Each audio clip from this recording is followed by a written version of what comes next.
Hello everyone, today we gonna eat and explore steak out. আজকে আমরা চলে এসেছিলাম বনানী 11-তে স্টেক খেতে। ঈদের রাতে শপিং করতে করতে আমরা সবাই খুব ব্যস্ত ছিলাম, ক্লান্ত ছিলাম। তো আলবির পরামর্শে আমরা স্টেক আউট খেতে চলে আসলাম। আমাদের খুব ইচ্ছে ছিল স্টেক খাওয়ার, তো কখনো খাওয়া হয়নি। তো যেই কথা সেই কাজ আমরা চলে আসলাম বনানী 11-তে। তো ভেতরের ইন্টেরিয়রটা খুবই সুন্দর সাজানো গোছানো ছিল, যেটা খুব ভালো ছিল, ফ্রেন্ডলি ছিল।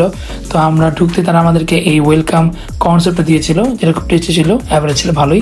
এরপর আমাদের সেই কাঙ্ক্ষিত প্লেটার চলে আসলো, স্টেক প্লেটার, যেখানে ছিল স্ম্যাশ পটেটো, রাইস, তারপর বিফ স্টেক এবং কিছু চিকেন কারি। তো এই বিফ স্টেকটা দেখেন কত সুন্দর, জুসি ছিল, ভালোই ছিল। তবে যেহেতু আমি খুব বেশি স্টেক ট্রাই করিনি, তাই আমার টেস্টটা খুব বেশি ধারণা নেই, মানে আমার কাছে অ্যাভারেজ লেগেছিলো। তারপর আমরা নিয়েছিলাম এই সাকুরা পানি, চাইনিজ পানি, এটা খুবই টেস্টি ছিল।